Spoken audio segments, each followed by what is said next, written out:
বাংলাদেশে বসবাসরত মারমাদের নিজস্ব ভাষা, সংস্কৃতি ও ঐতিহ্য তুলে ধরার জন্য এবং পরিচিতির প্রকাশের জন্য সাংগ্রাই বা সংক্রান্ত বা নববর্ষ উৎসব উদযাপন করে থাকি, যা মঘাব্দ বর্ষ অনুযায়ী পালন করা হয়।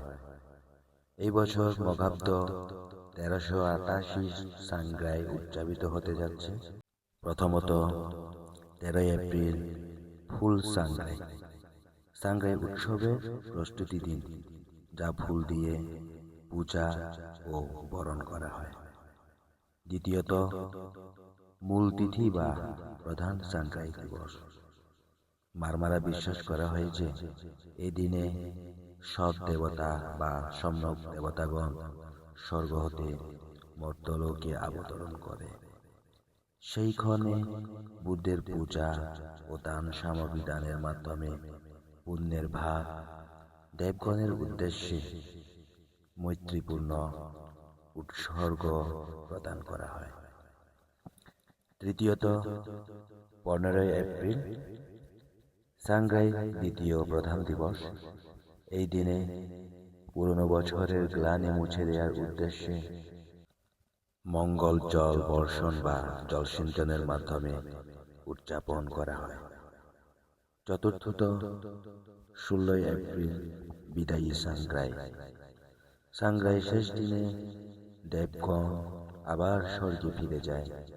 এই দিনে দান, শীল, ভাবনা ও সদ্ধর্ম শ্রবণ, কুশল কর্ম সম্পাদন করে দেবগণ সহ 31 লোকভূমির সকল প্রাণীর উদ্দেশ্য করে সঞ্চিত পুনরাশি ভাগ দেয়া হয়।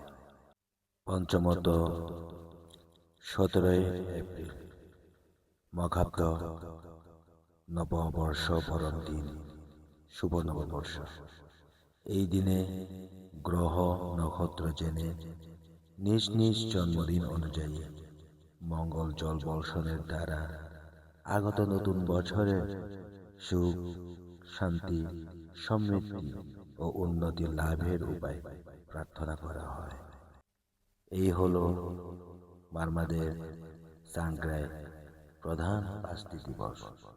এই দিবসের বাইরে উদযাপন না করে আমাদের সমাজ, সংস্কৃতি ও জাতি, ধর্ম, রাষ্ট্রকে উন্নতির অগ্রযাত্রায় নিয়ে যাওয়ার চেতনা রাখার জন্য সকলের প্রতি অনুরোধ করছি।